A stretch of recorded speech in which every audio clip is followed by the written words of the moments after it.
What is up, and welcome back to the podcast. Pia's here. How are you? I am. I'm perfectly fine. Today I managed to get my workout in before the recording, and that always feels good. The sooner in the day you get the workout out of the way, the better. I'm sure you can relate. So I'm super happy and empowered. Good. Good.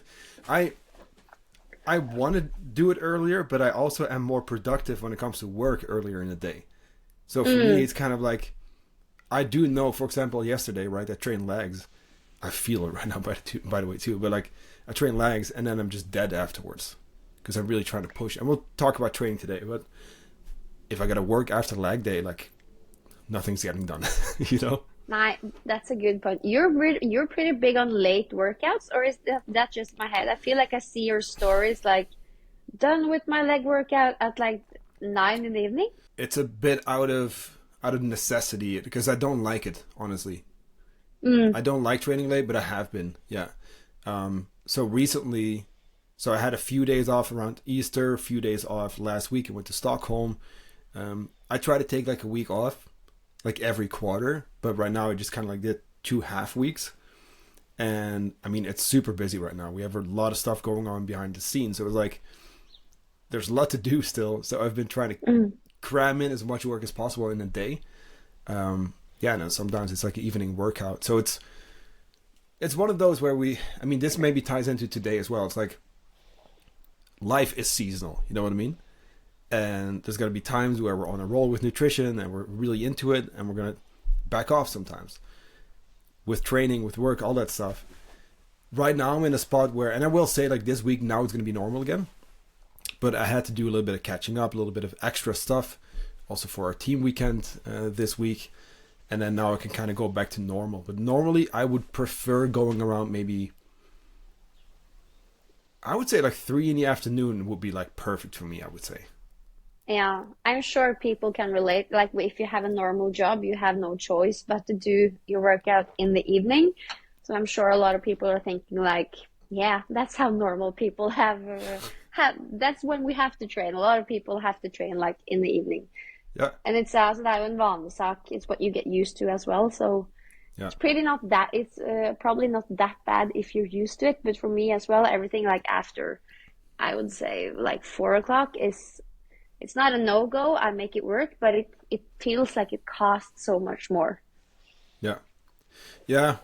And one thing is too, because as you know, I usually get up super early.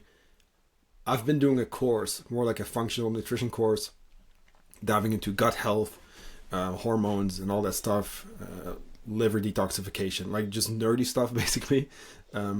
Because I've been seeing more complex cases with my clients who are struggling with, I mean, like, we're putting them through, let's call it normal protocols, but they're not responding like most people, or, people were Mm, supposed to. So I'm trying to dive into that a little bit more because there's definitely people who really respond differently, right? Who have actually functional issues going on. Um, so that's what I've been diving into. But I have like 2 Zoom calls a week now, which is like 10 in the evening because of the time zone difference. So it's like Monday night, mm. Wednesday night. So that's also one of the reasons why I've been doing my workout there, like right before that, and. Okay, I understand. And we're actually going to talk about you today because I asked you if we could, yeah, talk about the cut that you've been doing. I know that you've been cutting for some time, and we're in a period of the year where I think a lot of people, I don't know if the word cut is in their mind, but we want to feel good when we step into, our bikini, our shorts, without it taking over our lives, and that's always like an interesting balance. So I don't know, I just think it would be really cool to hear from you why you did it, how it went, what results was, and maybe a few key points that can inspire us all. Sure. I like sharing these kind of things because I think it's important to not necessarily give people the idea of like, hey, this is how you should be doing it, right? Not just like being like, hey, look how lean I am, but more like, hey, I'm also still doing the work, and I Mm, like to document that because I think it's interesting for people to kind of see, and it comes with ups and downs, right? And there are always roadblocks. So yeah. And what was your, also why did you want to do a cut like you've been doing? What was the purpose and the reason? Good one. Yeah, so basically my old mentor, Cody McBroom, hit me up, and we have been in touch. And I was like, hey, I feel like because in 2023, I kind of put my work before my fitness. I definitely, like, I was still fine, you know? I still had a lot of muscle, I still worked out, I was still pretty lean. But just, right, I trained less, it just wasn't, like, optimal, I guess. But that was on purpose. I was focused on work, you know? Again, seasonal. But then I hit him up, I was like, hey, look, like, I kind of want to dial my own stuff in again. I know I need accountability, I like that. I've been very work focused. But I'm ready to kind of, like, pick my own stuff up as well. Now, it's a big part accountability. It is, I also think it's important to go through muscle gain phases and fat loss phases, which by now I've done plenty of times, but to relate to the client as well, to document that, to kind of show people, right? And let's be honest, right?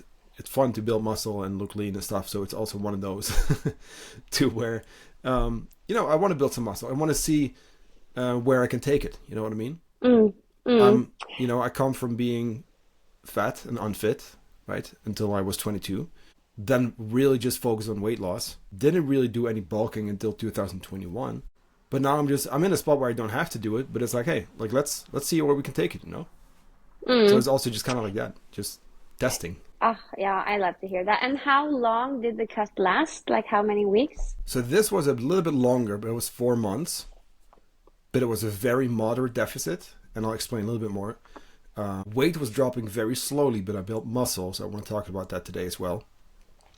But basically, I hit up my coach, Cody, and he's like, yo, like I'm actually putting something together, which is kind of like a course. And so this will also be part, like case study kind of for him. And he does my training as well as nutrition. So we said, okay, let's dial things in for a couple of weeks, and then we jump in. And that was... just before the end of the year. So it was, a total of like 4 months of dieting. So let's say just about 16 weeks. Yeah. 4 months. Yeah. It sounds a lot, but at the same time, in a life perspective, lifespan, it's not that much. And what was the results? We're obviously going to go into like how did you do it? What did you experience during the cut? But the results, how did it go? Yeah. So again, I don't want people to hear these numbers and be like, this is the length of dieting I need to go for, or this is right what I should be doing, or whatever. I've also been sharing more client transformations where I put like the percentage of weight loss difference instead of like the kilos. But let me look this up because I actually posted it on my stories, and then I wanted to. Okay, there we go. Yes, so I had a DEXA scan done, and so for the listener, like a DEXA scan is, let's call it like the golden standard when it comes to looking at, muscle mass, fat percentage, etc.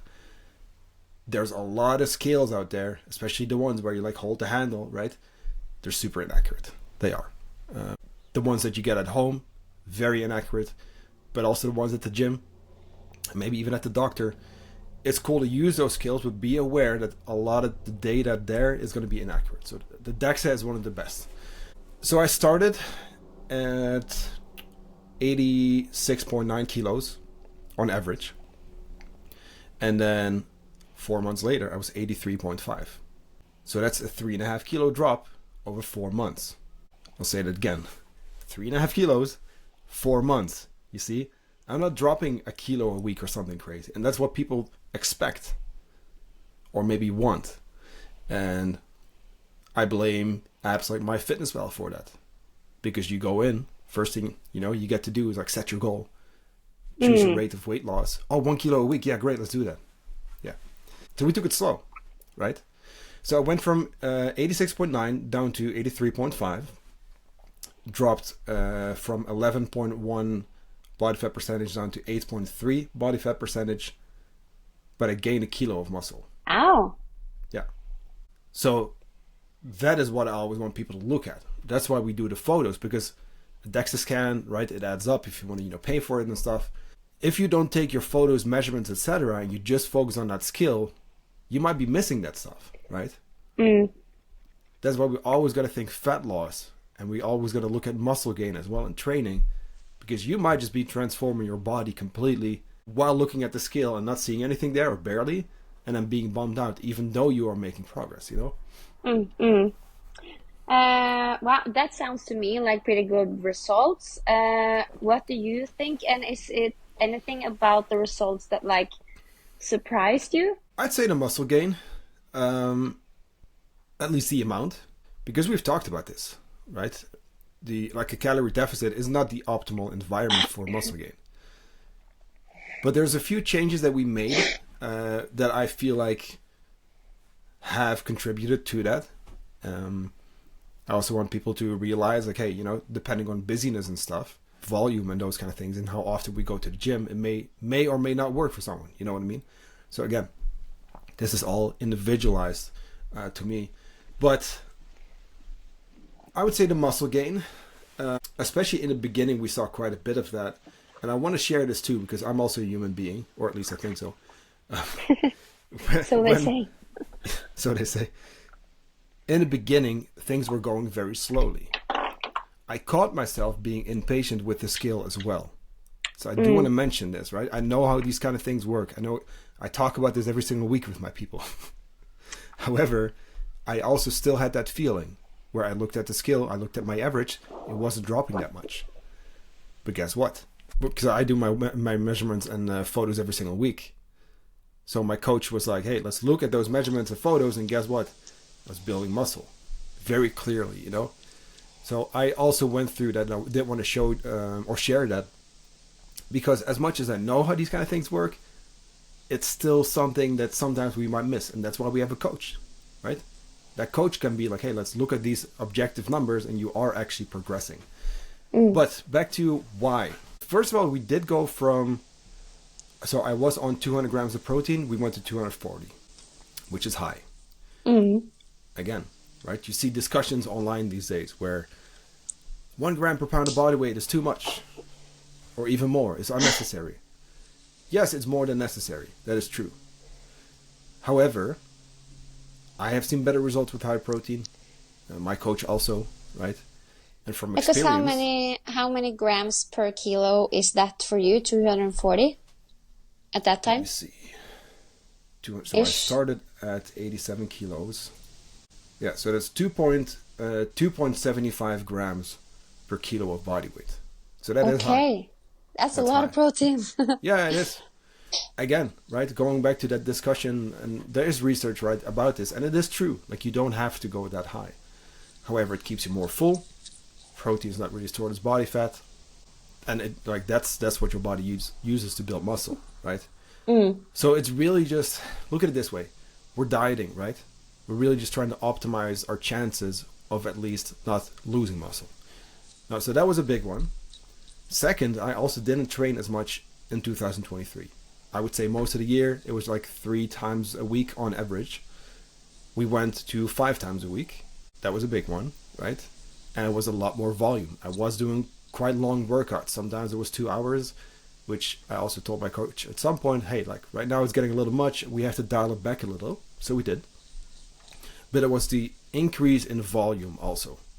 I think that's a big one. The increase in volume, the fact that I didn't really push my training last year. I didn't train as much. So it's almost like a new stimulus for the body. And that's how your body will respond the best to things. If it's kind of like a novelty stimulus, you know. So I would say that the protein, the training volume, as well as the training intensity, because I now had a coach, so I pushed myself more. It's that accountability. And can I ask you how your split was? Like, you don't have to go in depth about your training, but how, I'm guessing you were focusing on strength training, and how was the split, and how was like the program?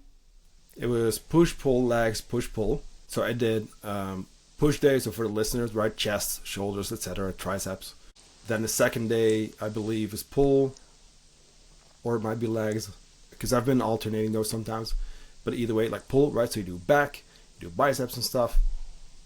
And I did legs once a week, and then rest day, and then again upper body So chest day, basically, right? Push, and then Mm. back, so pull. Okay. And the repetitions, did they have to, how low on repetitions did you go and how high? Did you like do the whole specter or did you focus around one area? For the most part, some of the main lifts were like 10 to 12, I would say. And then some more like, tricep, bicep stuff was like around the 12 to 15, sometimes up to 20 Yeah. reps. Yeah. Ikke sant. And what about cardio? Did you do a lot of cardio? I did actually increase cardio, yeah. And I always tell people, like, we don't do this inherently for fat loss, but let's be honest, it does contribute, right? It's just that it's not that main driver, and the majority of what you do is going to be through nutrition. We always want to, emphasize that. Mm. But I did, but it wasn't what people would expect, right? I did 30 minutes on the treadmill, slight incline, at a pace where it would still be considered lower intensity, I would say. Let's imagine a pace to where you can still hold a conversation. Mm. So I did that. Initially 3 Okay. times a week, then 4, then 5. Yeah. So a lot of people think that they have to do like a lot of running and sweating and high intensity training to affect fat loss. But so you did not do that. No, I mean, I sweated, like when you do cardio, usually you sweat. And I did, but it definitely wasn't like I was dying. And I think people sometimes think that it's like, I have to get that sweat in. And let's be honest, it is kind of nice, right? It feels good afterwards. And it's healthy for you also. We do want to also sometimes do some high intensity stuff, of course. This is where we train those different energy systems, right? But I think people sometimes think, hey, I'm sweating my ass off, I'm losing fat. But that's different. That's thermal regulation. Your body is overheating, so you start sweating to cool down. Yeah. I just feel that a lot of the people I work with, especially women, they're so used to like using a lot of energy on their cardio so that they don't manage to push as hard as they should be able to on the strength training. And it sounds like you followed, also your nutrition, it gave you the power you needed to really push on your strength training workouts. And you also managed to like maintain your cardio at a level where you used energy and you burnt off energy, but it didn't drain you in the way that you didn't manage to like push properly on the strength training. And that's obviously where we want to be. Yeah. Yeah, because I also did 10,000 steps a day. Outside of the cardio, right? So this is not counting the steps from doing cardio. Oh yeah, okay. Because we wanted to separate that. Plus, I'm trying to think here. One thing I gotta say. So, and I think we talked about this before, but we obviously, right, we work with fitness, right? This is something that we do, and we also create our own schedule. So what I got to do was do some cardio in the morning. I was still working though, right? So I would walk to the gym, do the cardio there, but I was doing emails, right? Social media stuff for half an hour, and then I would go back home and then train weights in the evening. So that needs to be said too, because that's how I got to kind of replenish in between, have a better workout. Because if you do your cardio before your weight session, like you said, right, you might not have that energy. So that's why we separated that. And again, like, it was a lot. I'm not gonna lie, right? It was a lot. I got to make it work, but I also told my coach, like, hey, we got to pull back now, just from like a schedule standpoint. Again, going back to that seasonal, right, approach to everything. Right now, this quarter of the year, like, I need as much time as possible to build the things that we're building. So it's like, I got to pull back, right? So that's what we've been doing. And like on a personal level, I mean, you don't have children, but you have, of course, a girlfriend that you live with, and you have a life outside of the cut, obviously. Yep. Do you feel that you manage to maintain a good balance, like with the diet and training taking a lot of time, but also being present as, a working person, a coach, of course, but also boyfriend and for your friends and family? I don't know. I just find that balance a bit hard when you do a cut that like it demands a lot of you. And I think a lot of people can relate to this, that it makes you pretty selfish and you think a lot about your own stuff, your own training, your own food, your own meals, that it almost like takes you away from friends and family Sort of. Do you have any thoughts about that? Yeah, I do. I have a lot of thoughts about that. Because for me, it doesn't. It really doesn't. It doesn't take any energy. It's just something I do anyway, right? I track my food. I like tracking food. I want people to know as well that I make a point of moving my clients away from tracking, right? And then, right, because I want them to do without also. That's part of what we do. But there are people, including myself, who like tracking for the most part, especially when you're not at maintenance, right? To be honest with you, even at maintenance, like I mostly track. So it's really just adjusting amounts. Hey, when I have my breakfast, it's just fewer oats. If I have my lunch, it's like 1 wrap instead of 2, or maybe a slice of bread less, a couple potatoes fewer, you know. It's really not that crazy. But I do get it. I do get it. So here's what I do, right? Easter, we talked about this, and I should have said this actually at that time, because you asked me, hey, are you still cutting through Easter? And I said yes, and I did, but I had some refeed days, right? So this is one really cool tool that people can use if they want to and need to, especially if you're a couple of months in, maybe 2 months in, whatever. You can play with that to where, hey, you know what? Let's actually go to maintenance for a couple of days, take a mini break, and then continue. So that's one tool you can do. If I look at, and this goes for most of my clients too, right? When I look at my schedule, okay, which meals do I have with my girlfriend, family, etc., right? Well, it's mostly just dinner. Now I eat 5 times a day. Okay, so 4 meals, I can do my own thing, basically. So my breakfast is the same. I change it up, but it usually rotates, right? Same for lunch, etc. So 4 out of 5 meals is just taken care of, and it's just routine, right? But then I leave enough room for that 5th meal with enough carbs, fats, protein, etc., so that I can kind of, right, base that off of what we feel like, so that I can still have the meal with my partner, you know? Because as you know, like we do like Indian food on Monday, because we really like that. So that's one of those meals. And I make it so that I adjust my day to have plenty of room for that, right? And I do the same thing with, like I said, Easter, other kind of dinners. I still had moments where we had burgers, right? We made some pizza. Those are a few meals over the course of weeks, but still, you can accommodate for it, and it's really not that bad, I think. Right. So if I were to ask your girlfriend, like, did you notice that Johan was on a cut? She would be like, no, not at all. I mean, she noticed, but I was still eating the usual amount during our dinners, you know? Yeah. What I will say, okay, sometimes I would add a little bit more salad, for example, but I was just going super hungry at some point. So, like, that was the main difference. But, yeah, that was really it for the most part. Yeah, I think it's a big one to plan and to make decisions ahead, so that when you're in the meal situation, you know what you're gonna eat, and you don't have a lot of emotional thoughts and stress and fuss about it. You just do what you planned, make room for the bigger, more happy meals when you're together with people or your family, and yeah, just make it work as best as you can.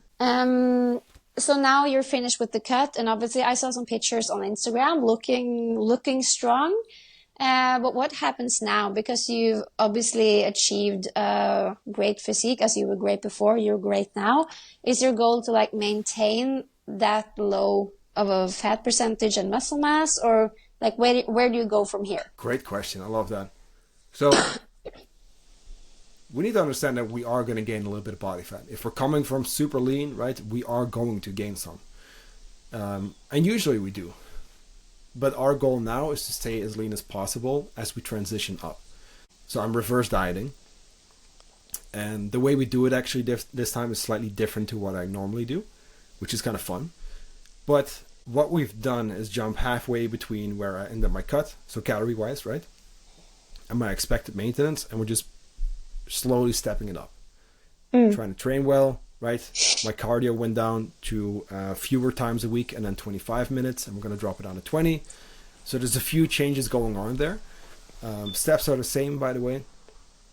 But the transition now is, the goal is to go into muscle gain. The goal is to stay lean.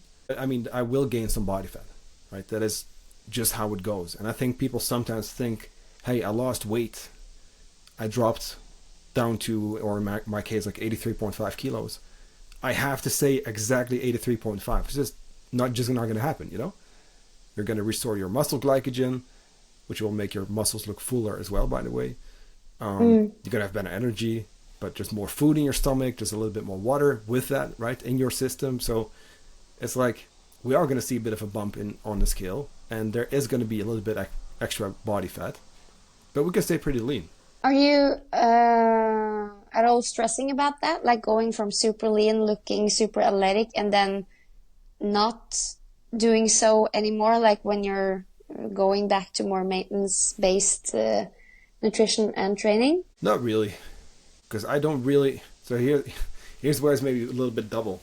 Because obviously I've been cutting with the goal of like being super lean, and I want to stay lean, right? That's now our goal, and it's very much almost like a case study. But I also don't care about like being absolutely shredded all the time. And anyone, to the listener, anyone who you follow on Instagram who looks shredded year round, right, is either full of shit or they're on steroids. That's just a fact, right? And this is what people do. They get super, super lean. They book a bunch of photo shoots, and then they post those pictures across the whole year. Even though they might be in a muscle gain phase, actually gaining some body fat, but they don't share that, right? And steroids, like it's big, you know. Again, I don't like bringing that up, but it is something people do, and that is how you can stay super lean, etc. But like, we're not going to focus on that here, but it needs to be brought up because a lot of like influencers or models, whatever, do that, and it can give you a wrong idea of what's realistic. Definitely. Do you think it's, do you see that with your clients that there's a difference in men versus women on how they deal with like maintenance and building and cutting and like the thoughts that go into it? Is it harder for women in any way than for men? It's a pretty generalizing question, so it's hard to answer. But of course, women, we have like as a menstrual cyclist as well, a lot of things go up and down in another way than it does with you guys. So it is, I wouldn't say harder, but the women physiology is a lot more complex. I guess I can say that. So in some way, for some women, it can be harder to like find sort of like a balance because things change a lot for a lot of women through a month, a week, and a year. I don't think it's more difficult necessarily, but I think this is maybe, I'm trying to see, I think this is maybe more of like almost an experience kind of thing to where, or a society kind of thing, to where if we look at most dudes I work with, men, and female clients, which is like the vast majority, right? Like I think 75% of our people are females. If we look just objectively, right, we don't want to generalize, but if we look at our client base and what people have done in the past, I would say the female, right, the 75% of our people in our company, it's like they've definitely had way more focus on weight loss. Sometimes people in the 50s, 60s, like they did that for 20, 30, 40 years almost, where that was their main focus, you see. So I would say in general, women, at least the ones who come to us, have had more experience trying to diet all the time. There has also been this kind of pressure from society and like the magazine that you got to be slim and all that stuff. And then there's all the crazy diets. If I even look at, my family members, just, right? People always trying to do the new thing and not seeing success with that. Whereas I do see most men kind of just, if I look at it now, like kind of just accumulating body fat over time, and then it's like, okay, I got to do something about it. Without that chronic dieting kind of thing. But okay, so based off of that, I think it may be more difficult sometimes to go into the eating enough part, to do the reverse diet, to do the maintenance phases, because it's a big mental thing. It's like, I just had a call with someone yesterday who kind of came to me kind of depressed and was in a really bad place, and she actually didn't really believe it was going to work, and right, and we had to do a lot of mindset stuff too, a lot of mindset work, right? but she's lost weight, like a crazy amount. I think like 15% of her body weight. She's now keeping it off. She's now way more positive and happy. And I told her too, like, you know what's cool? Like, you're now in a place where you don't have to do that anymore. Mm. You are now done with like the crazy, like always trying to do all the diets, right? But that And that's a mind transition, shift. yeah, that transition is difficult sometimes because it's unfamiliar. Think about it. Like if you've been trying the diet for like, let's say 10 years or even more, right? Or even less, but like multiple years. Then all of a sudden that thing falls away, something you've been so focused on. That can be really difficult. And it can be scary also because that has never been the focus until then. Like, what is a reverse diet? Like, what do you mean we have to go to maintenance? Like, no, like we got there's something that's called eating enough, you know what I mean? So I think, long story short, that's probably why I see, more females actually having a harder time with that. Yeah, As definitely. much as it's so important. I actually I have one last question. Yeah. I also have a podcast called Treningspodden.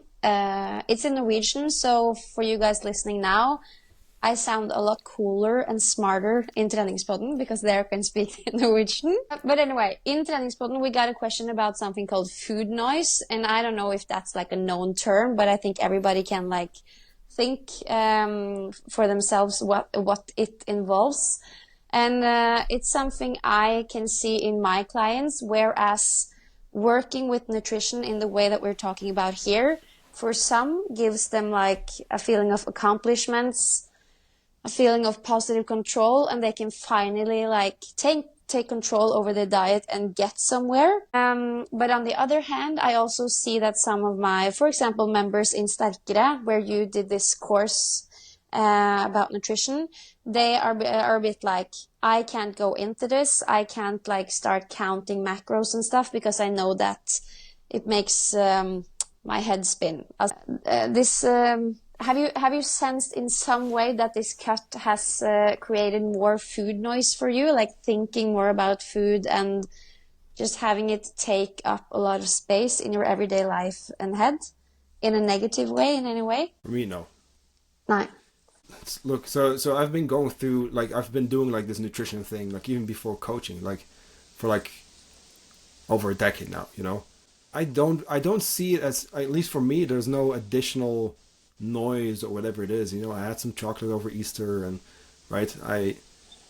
but it's something we need to work towards, I think, to being in this place, because I do feel like for most people that's not the case, or I know that's the case because that's my clients. But for me personally, no. I did get super hungry towards the end, I will say that kind of sucked. It is a big stressor on the body, right? I wasn't feeling great. But when it comes to food, like maybe being obsessed around food or whatever it may be, like not really. But I like that you brought that up, because I think it's a big thing, which is, this is not even to sell coaching, but this is why coaching is so important. Because I have gone through that experience myself too, and I know a lot of our listeners are, maybe you yourself too, to where you are trying to figure it out by yourself, even if that is with my articles or with whatever, you know, podcasts, blogs, or whatever you read or learn. Going through that by yourself is hard, and having someone on your team who you can just discuss things with is super key. Or having a community like your app, right? Having that space where you can go in and ask questions and get the support from people, or having a coach, right? Going back and forth and working through these kind of things. That is super important. Because I do agree. And I was even thinking about this. I feel like we should probably like update them at some point as well. Maybe for like next year or something. Because I do agree that although most people can benefit from getting into tracking, for some it might not be the right move. And then we might just focus on just the foods, which by the way is also why we created that first article, like building the perfect plate, right? Focusing on that, because even if you just do that, following those foods, creating your meal like that allows for a lot of variety, right? Because you can fill it in it however you want. There's no tracking involved yet. If most people do that for most of their meals, it goes a long way already, you know. Yes, definitely. And that's why as I say, well, it was important for me to include it because I definitely don't think that everyone should track. No. But at the same time, I experience over and over again how much more calm people get when they get the knowledge and experience for themselves, how much better they both feel and perform when they do things right, whatever that means. So even though it looks scary with like numbers and stuff, and it's not for everyone at all, I feel a lot of the food noise goes away when you decide to like do something about it, even if it's on your own. But of course, if you have the possibility, it's super valuable to do it with a coach. That's what I used you, and obviously that's why you've used a coach now. So yeah. I think it's also the mindset going in. And I do notice this a lot, no offense, with Norwegians, a little bit more. we have certain different ideas, right? But, so I think when I hear those kind of statements, and again, I'm not saying everyone needs to track, absolutely not. But when I hear that, oh, I can't, right? I always think like, hey, okay, why is that already the case, even though we haven't gone into that yet? Because we don't know yet, objectively speaking, right?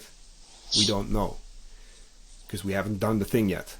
So already, and this is just being realistic, already before going into it, we're already labeling it as difficult. And we're already saying this is going to be obsessive, this is going to cost my focus, my, everything. This is going to take away from my normal life. Can we flip that maybe and think, instead of thinking, okay, what are all the things that I have to give up, right? What are all the things that are, gonna change? Like, what's the good stuff you're gonna get out of this, Like, what are all the positives? Because I am still of the opinion that I still think people need to try new things and be open to new things. Yeah, without definitely. going into it thinking of all the things they need to sacrifice. Because that's not the right way to go about it, No, that's sort of like the wrong mindset to enter a transformation phase. But at the same time, not everyone wants to transform. For some people, it can be enough just to have a goal of a healthy lifestyle. And a lot of people can gain a lot by just doing that, like not focusing on maintenance, gaining, or cutting, whatever. So, yeah. Definitely. Okay, so nice and cool to hear about your cutting phase. Congratulations on a good job, and congratulations on not being hungry anymore. That must feel really nice to like finally have some more food again. Yeah, it is good. It is good. Yeah. Let's do this again. I know we will. Just to kind of wrap up, do you have any like updates coming up or anything going on over there? Thank you for asking. Currently 30 weeks pregnant, not doing any cuts anytime soon. I'm actually relaunching my courses for training as when you're pregnant and training after giving birth. So that will be launching during May. You can check out information about that on piaseberg.no. Other than that, as a business owner, I'm just trying to get ahead of time so that when I give birth in the summer, June, July-ish, I can like take a chill pill and be a mom of two. That's so crazy. But yeah, the pregnant course and the training after birth is probably my main focus right now, in addition to Sterkere and Trent. Amazing. I'll make sure to link that. Also your podcast, because I mean, we have a lot of Norwegian listeners too, So, although I assume that they are already listening to your podcast, but still I'm going to link it. Yeah, link your super website valuable. as well. And we'll link the apps as well, of course, but that's going to be accessible via your website. Yes. So thanks again. All right. Yeah, and thank you so much for sharing. Of course. I'll talk to you soon. Yeah.